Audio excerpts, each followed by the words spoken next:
Well, Ed Davey, Secretary of State for Energy and Climate Change, joins us live from the conference in Warsaw.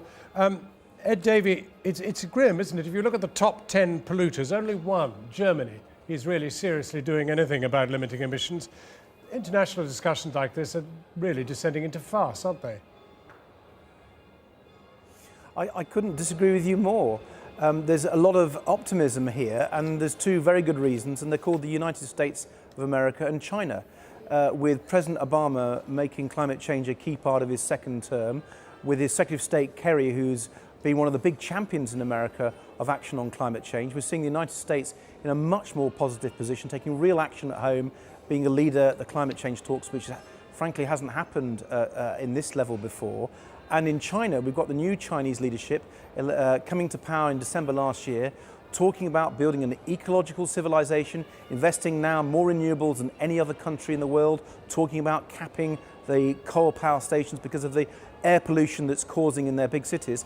So these big changes from the big nations is actually giving a lot of people here a lot more hope than you've described. But if what you say is true, then Conservative MPs calling for green levies to be removed from electricity bills with a great hope that they'll get them abolished altogether is going in the exactly opposite direction.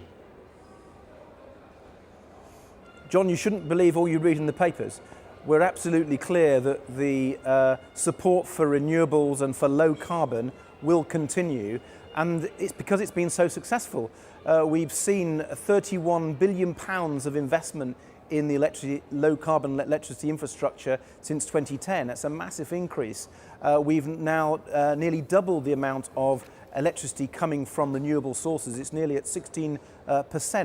So there's been a really big advance, and the setup in the energy bill to create the world's first ever low carbon electricity market, that is on track with a huge pipeline of new investment coming.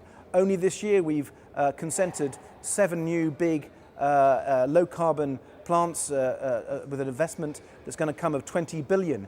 So I don't recognise the picture that you and your reporter was showing. We are making big strides on low carbon in the UK.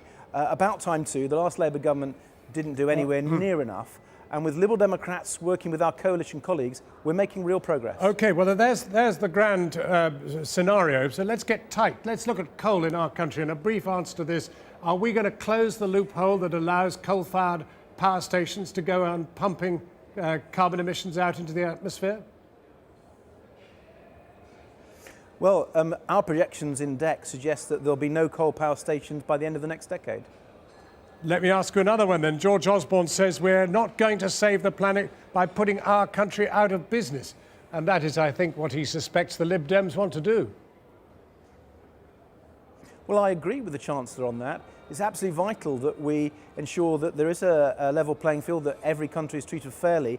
And one of the reasons why we're in the European Union is to make sure we can get that deal. So, for example, I'm engaged with my European colleagues to reform the carbon market to make sure that the costs that UK companies pay are the same as other European companies. That's the way to ensure that we can tackle climate change and keep competitive. OK, very briefly then, when Paris comes next year, and that is after all the successor to Copenhagen, which was such a disastrous failure, are you predicting the world will come together, will have a deal, and will severely assault carbon emissions? Well, Paris isn't next year, it's in 2015. Next year's in Peru. And that's the difference from what happened in Copenhagen. An agreement reached just 2 years ago in Durban basically said that we had 4 years to work to get that climate change deal that's been so elusive that previous governments have failed to achieve.